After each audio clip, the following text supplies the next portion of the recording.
जय हिंद दोस्तों, स्वागत है आपका बिहार पुलिस की क्लास में। तो चलिए दोस्तों, मैं आप सबके लिए फिर से लेकर आया हूं अंकित भट्टी सर का बिहार पुलिस स्पेशल बुक, जो कि आपको इस बार सिलेक्शन दिलाकर रहेगा दोस्तों।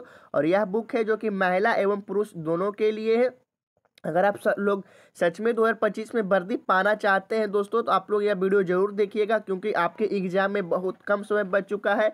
और अब क्या पढ़ना है वही आपको सिलेक्शन दिलाएगा दोस्तों। क्या पढ़िएगा जो कि आपको इस बार सिलेक्शन दिलाएगा। तो आप लोग देख सकते हैं दोस्तों, ये अंकित सर का बुक है, जो कि आप लोग अगर इसे कंप्लीट कर लेते हैं तो आपको इस बार सिलेक्शन लेने से कोई नहीं रोक सकता है। आप लोग हमारे चैनल से जुड़े होंगे तो दोस्तों आपको पता होगा, मैंने बिहार स्पेशल अंकित भट्टी सर का बुक से करवा चुका हूँ। अगर वो वीडियो नहीं देखें तो आप हमारे प्लेलिस्ट में रोजगार अंकित पब्लिकेशन प्लेलिस्ट में जाकर जरूर देखेंगे।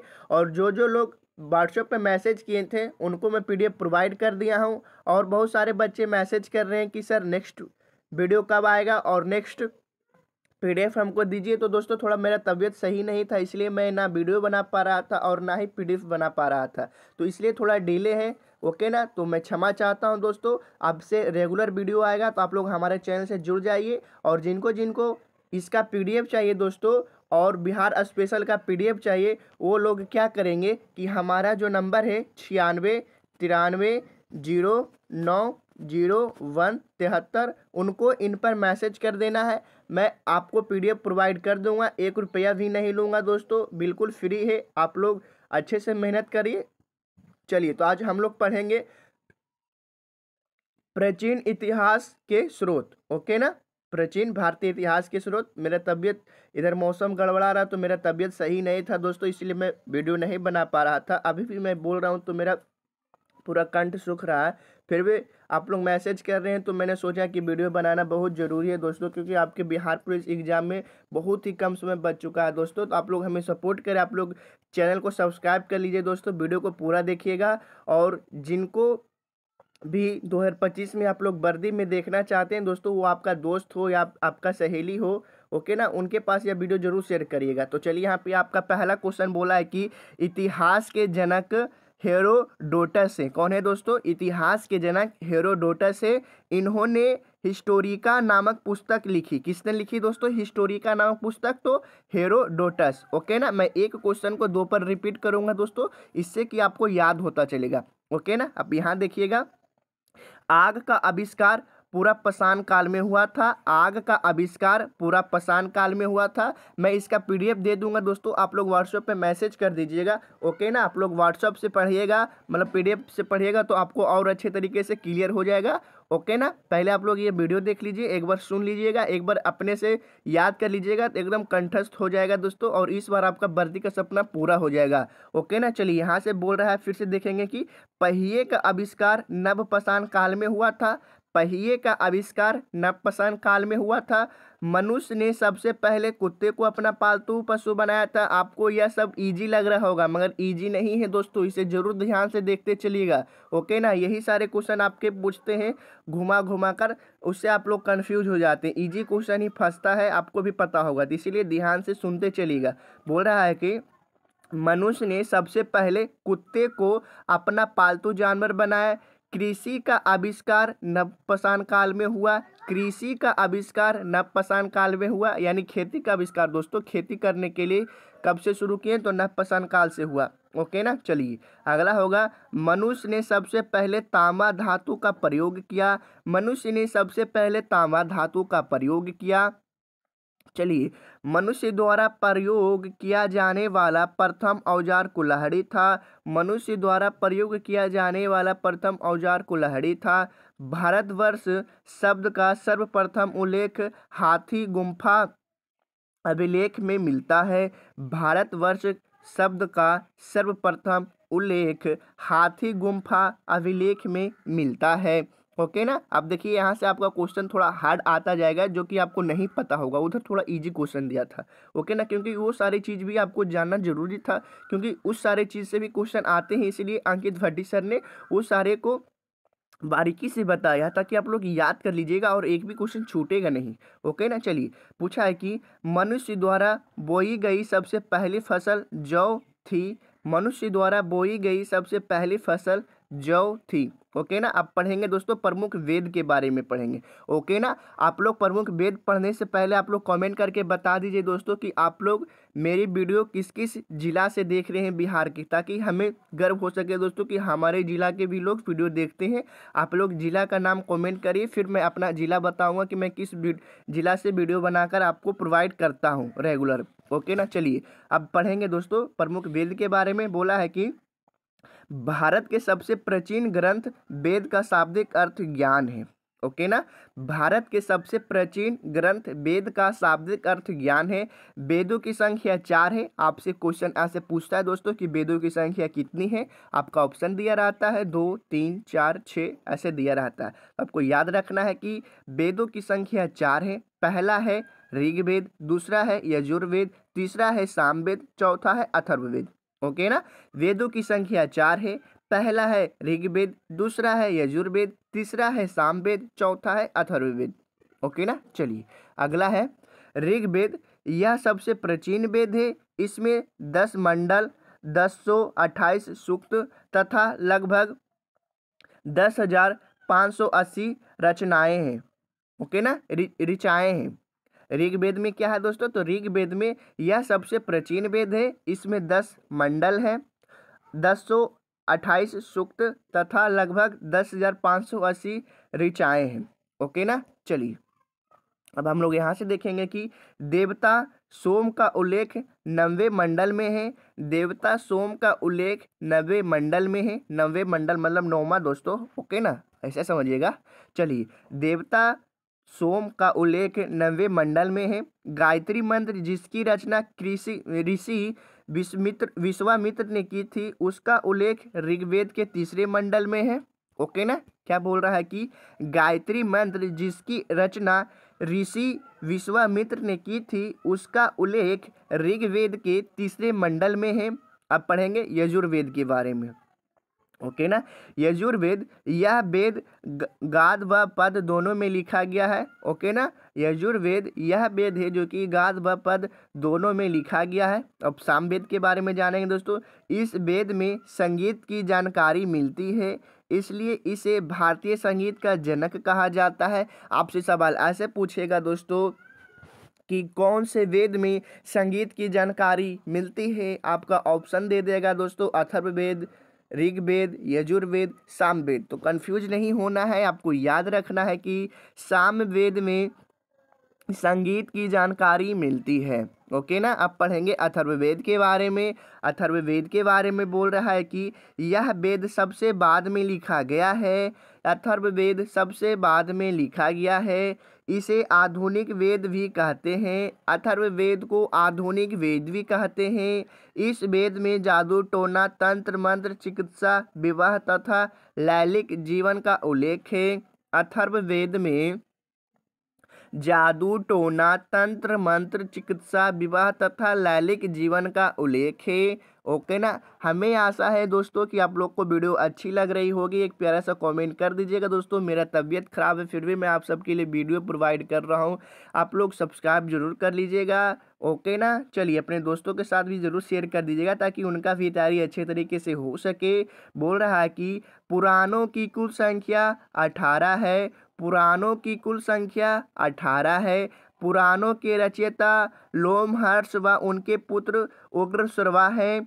पुराणों के रचयिता लोमहर्ष व उनके पुत्र उग्रश्रवा हैं। नेक्स्ट हो जाएगा अर्थशास्त्र के लेखक चाणक्य हैं। अर्थशास्त्र के लेखक चाणक्य हैं। इन्हें विष्णुगुप्त तथा कौटिल्य के नाम से भी जाना जाता है। अर्थशास्त्र के लेखक चाणक्य हैं। इन्हें विष्णुगुप्त तथा कौटिल्य के नाम से भी जाना जाता है। सवाल ऐसे पूछ सकता है कि कौटिल्य के नाम से किन्हें जाना जाता है, तो चाणक्य को जाना जाता है। एकदम कंफ्यूज नहीं होना है दोस्तों। ओके ना। इस बार बिहार पुलिस की वर्दी पाकर रहनी है। नेक्स्ट बोल रहा है कि 1 मिनट दोस्तों, गाना बज रहा है, टोटो जा रहा है, 1 मिनट।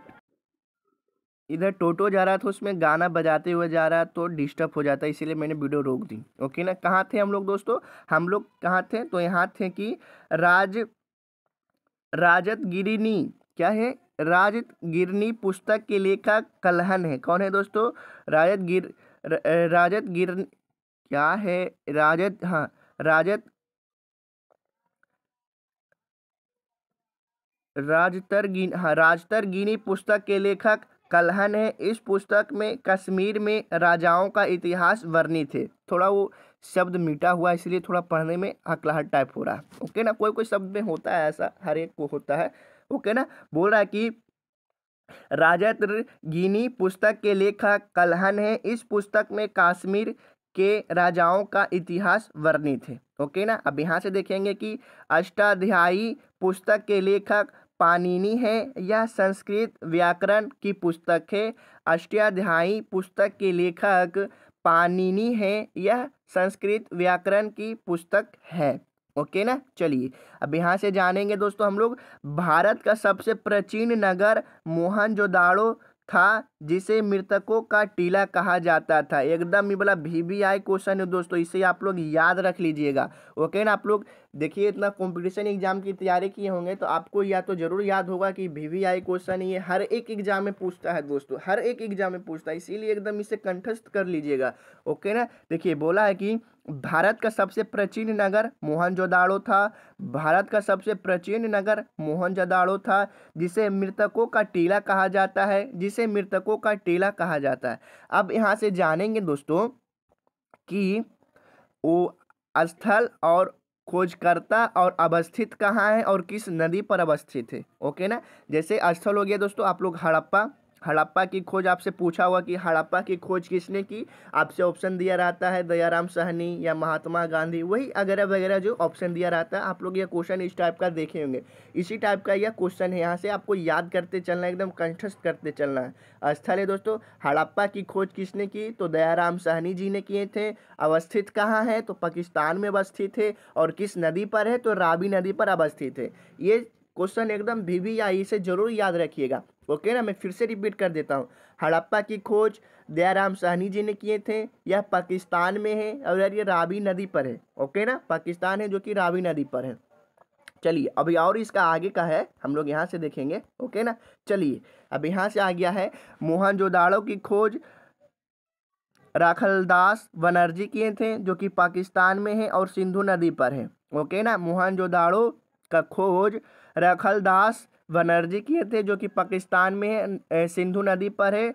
चुनहुदड़ो, क्या चुनहुदड़ो का खोज ऑनेस्ट मोके ने किए थे, जो कि पाकिस्तान में है और सिंधु नदी पर है। ओके ना, चुनहुदड़ो ऑनेस्ट मोके का खोज पाकिस्तान में है और सिंधु नदी पर है। ओके ना, रोपड़ की खोज यज्ञदत्त शर्मा ने किए थे, जो कि पंजाब में है और वो सतलज नदी पर है।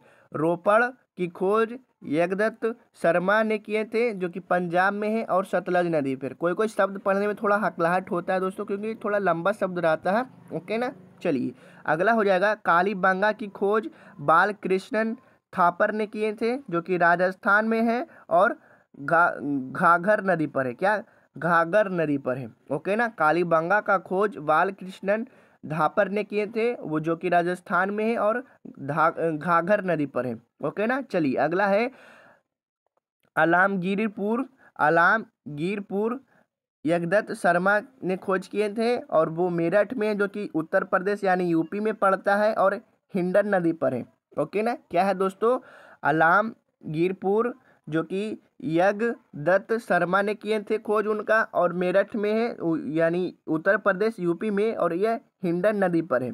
ओके ना, चलिए अगला हो जाएगा वनवाली RS विष्ट हरियाणा में है और सरस्वती नदी पर है। ओके ना, बनावाली की खोज RS विष्ट ने किए थे, जो कि हरियाणा में है और वह सरस्वती नदी पर है। ओके ना, धौलावीरा की खोज JP जोशी ने किए थे, जो कि गुजरात में है और लूनी नदी पर है। ओके ना, लोथल की खोज SR राव ने किए थे, जो कि गुजरात में है और भोगवा नदी पर है। ओके ना, राखी गढ़ी की खोज, इसमें खोज का नाम नहीं दिया दोस्तों, चलिए कोई ना, इनका नाम नहीं है, तो जो कि हरियाणा में है और सरस्वती एवं दृश्य दूती नदी पर है।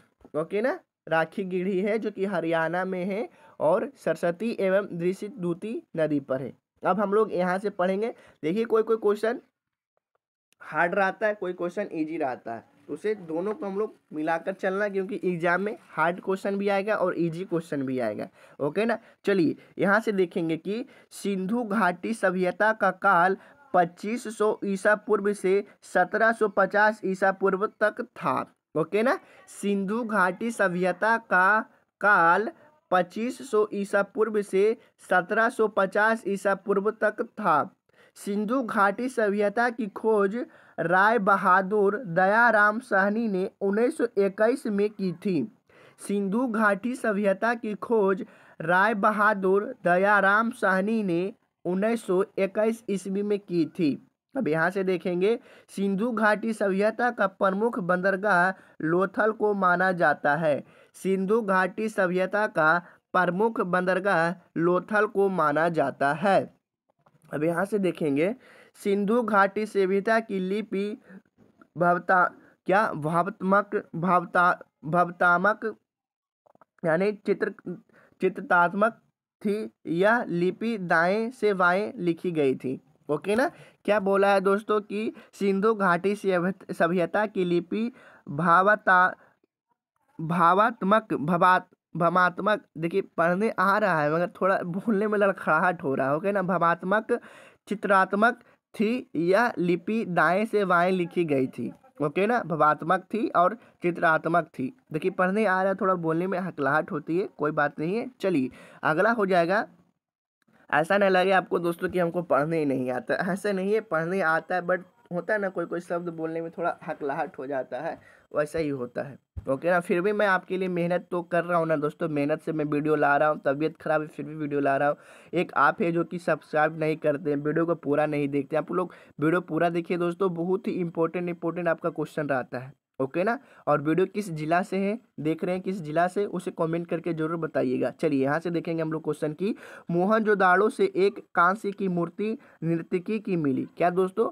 मोहनजोदाड़ो से एक कांस्य की मूर्ति जो कि नर्तकी की मिली, जो कि नाचते हुए पुतला था, उसका मूर्ति मिला है मोहनजोदाड़ो से। ओके ना। चलिए यहाँ से जोते हुए खेत के साक्ष्य कालीबंगन से प्राप्त हुए हैं। जोते हुए खेत के साक्ष्य कालीबंगन से प्राप्त हुए हैं। अब यहाँ से देखेंगे मोहनजोदाड़ो से प्राप्त सबसे बड़ी इमारत अनागर है। मोहनजोदाड़ो से प्राप्त सबसे बड़ी इमारत अनागर से है। ओके ना। चलिए अगला हो जाएगा अग्निकुंड लोथल तथा कालीबंगन से प्राप्त हुए हैं। अग्निकुंड लोथल तथा कालीबंगन से प्राप्त हुए हैं। कालीबंगन का अर्थ है काले रंग की चूड़ियाँ। आपसे सवाल ऐसे भी पूछ सकता है कि कालीबंगन का अर्थ क्या होता है, तो आपसे पूछ देगा पीले रंग की चूड़ियाँ, लाल रंग की चूड़ियाँ, हरे रंग की चूड़ियाँ, काले रंग की चूड़ियाँ। जो पढ़ेगा उन्हीं को ना आंसर पता होगा। तो आप लोग पढ़े हैं तो आपको तो पता ना है भाई कि कालीबंगन का अर्थ होता है काले रंग की चूड़ियाँ, तो आप सही मार दीजिएगा ना। ओके ना। ऐसा ही याद करना है, एकदम एक एक चीज को कंठस्थ करना है दोस्तों। इस बार बिहार पुलिस का सपना पूरा करना है। ओके ना। चलिए अगला पूछा कि चावल के साक्ष्य लोथल से प्राप्त हुए हैं। क्या? चावल के साक्ष्य लोथल से प्राप्त हुए हैं। चलिए अब पढ़ेंगे दोस्तों वैदिक सभ्यता के बारे में। क्या पढ़ेंगे? वैदिक सभ्यता के पढ़ेंगे, वैदिक सभ्यता के बारे में मतलब पढ़ेंगे। चलिए यहाँ से देखेंगे कि वैदिक काल को दो भागों में विभाजित किया जा सकता है। वैदिक काल को दो भागों में विभाजित किया जा सकता है। पहला है जो कि ऋग वैदिक काल है और दूसरा है जो कि उत्तरा वैदिक काल है। ओके ना। पहला है ऋग वैदिक काल, दूसरा है उत्तर वैदिक काल। ऋग वैदिक काल है जो कि 1500 से 1000 ईसा पूर्व के बीच था, और उत्तर वैदिक काल है जो कि 1000 से 600 ईसा पूर्व तक था। ओके ना। चलिए अब यहाँ से देखेंगे कि आर्यों द्वारा निर्मित सभ्यता वैदिक सभ्यता की आर्य शब्द का अर्थ श्रेष्ठ होता है। आर्यों द्वारा निर्मित सभ्यता वैदिक सभ्यता की शब्द आर्य शब्द का अर्थ श्रेष्ठ होता है। ओके ना। चलिए यहाँ से पढ़ेंगे आर्यों की भाषा संस्कृत थी और यह ग्रामीण सभ्यता थी। आर्यों की भाषा संस्कृत थी और यह ग्रामीण सभ्यता थी। ओके ना। अब देखेंगे यहाँ से सभा एवं समिति राजा को सलाम देने वाली संस्था थी। स्त्रियां दोनों में भाग ले सकती थी। ओके ना, स्त्रियां दोनों में भाग ले सकती थी। चलिए यहाँ से देखेंगे, आर्यों का प्रिय पेय पदार्थ सोमरस था। प्रिय पेय पदार्थ, जैसे दोस्तों आज के लोगों के लिए प्रिय पेय पदार्थ क्या हो गया है, जैसे आप लोग, आप, मैं आपके लिए नहीं बोल रहा, अधिकतर स्टूडेंट होता है दोस्तों जो कि वो सिगरेट पीता है या फिर मतलब कभी कदार दारू पीता है। वैसे तो बिहार में दारू बंद है दोस्तों, वो सिगरेट वो निश्चित है कि हर एक स्टूडेंट पीता है दोस्तों, स्ट्रेस अपना भगाने के लिए। जो टेंशन होता है ना, स्टूडेंट का टेंशन बहुत ही अलग टाइप का टेंशन होता है। जो स्टूडेंट होगा वही समझ सकता है कि क्या टेंशन रहती है उसके माइंड पे, कि किस कैसे में हम लोग सिलेक्शन हो सके, अपने माँ पापा का सपना पूरा कर सके, अपने होने वाले फ्यूचर वाइफ के बारे में सोचता है कि कैसे मैं अपना परिवार संभाल पाऊंगा, उसका टेंशन अलग होता है। अधिकतर स्टूडेंट वही सब स्ट्रेस को दूर करने के लिए वो सिगरेट पीते हैं दोस्तों, निश्चित है वो पीते हैं। ओके ना, चलिए इसलिए इसमें पूछा है ना कि आर्यों का प्रिय पेय पदार्थ कौन था, सोमरस। ये सोमरस दोस्तों जिसे दारू बोलते हैं हम लोग, बियर उयर जो होता है ना, वो पहले सोमरस बोला जाता था, वही था। ओके ना, यह वनस्पति से बनाया जाता था। ओके ना, आर्यों का प्रिय पेय पदार्थ सोमरस था, यह वनस्पति से बनाया जाता था। ओके ना, अब यहाँ से देखेंगे, उपनिषदों की संख्या 108 मानी जाती है क्या। यह वीवीआई क्वेश्चन है दोस्तों, ऑप्शन आप क्वेश्चन आपसे पूछ सकता है कि उपनिषदों की संख्या कितनी है, तो आपसे अब पूछ सकता है। तो आपको याद रखने की उपनिषदों की संख्या 108 है। देखिए बोलते बोलते लड़खड़ा रहे हैं कि उपनिषदों बोल दे रहे हैं हम, कोई ना। चलिए यहाँ से है कि आर्यों का प्रिय पशु घोड़ा और प्रिय देवता इंद्र थे। आर्यों का प्रिय पशु घोड़ा और प्रिय देवता इंद्र थे। ओके ना, तो आप लोगों को वीडियो कैसी लगी दोस्तों, आप लोग जरूर कमेंट करके बताइएगा। ओके ना, मैं यहाँ तक कंप्लीट कर लेता हूँ। आप यहाँ से पढ़ेंगे कि प्रमुख दर्शन एवं उनके प्रवर्तक के बारे में पढ़ेंगे। ओके ना, चलिए, योग दर्शन पतंजलि प्रवर्तक हैं दोस्तों, न्याय दर्शन गौतम है, चरवक दर्शन चरवक हैं, संख्यक दर्शन कपिल हैं जो कि सबसे प्राचीन दर्शन है, और पूर्व मीमांसा दर्शन जो कि जैमिनी है, उत्तर मीमांसा जो कि बदरायन है, वैशेषिक कनाद या उलूक है। ओके ना, ये प्रमुख दर्शन एवं उनके प्रवर्तक के बारे में हम लोग पढ़े। चलिए अब यहाँ से पढ़ेंगे दोस्तों जैन धर्म के बारे में। किसके बारे में पढ़ेंगे दोस्तों, जैन धर्म के बारे में। जैन धर्म के संस्थापक तथा प्रथम तीर्थकर ऋषभ वेद यानी आदित्यनाथ थे। ओके ना, जैन धर्म के संस्थापक तथा प्रथम तीर्थकर ऋषभ वेद यानी आदित्यनाथ थे। यहाँ से जानेंगे, जैन धर्म के 23वें तीर्थक पार्श्वनाथ थे जो काशी के राजा अश्वसेन के पुत्र थे। जैन धर्म के 23वें तीर्थकर पार्श्वनाथ थे जो काशी के राजा अश्वसेन के पुत्र थे। ओके ना, यहाँ से जानेंगे, महावीर स्वामी जैन धर्म के 24वें तथा अंतिम तीर्थकर थे। एकदम वीवीआई क्वेश्चन है बुआ, ये वाला याद जरूर कर लीजिएगा। ओके ना, यहाँ से आप लोग क्वेश्चन देखने को मिलता है कि महावीर स्वामी जैन धर्म के 24वें तथा अंतिम तीर्थकर थे। जैन धर्म में कर्मफल से मुक्ति हेतु निम्न त्रिरत्न का अनुशीलन आवश्यक होता है। जैन धर्म में कर्मफल से मुक्ति हेतु निम्न त्रिरत्न का अनुशीलन आवश्यक होता है। तो पहला है सामयिक दर्शन, दूसरा है सामयिक ज्ञान, तीसरा है सामयिक आचरण। ओके ना, चलिए अब यहाँ से जानेंगे दोस्तों हम लोग महावीर स्वामी का जीवन परिचय के बारे में देखेंगे। देख सकते हैं कि कितना लंबा से आप लोगों को बताया गया है महावीर स्वामी का जीवन परिचय।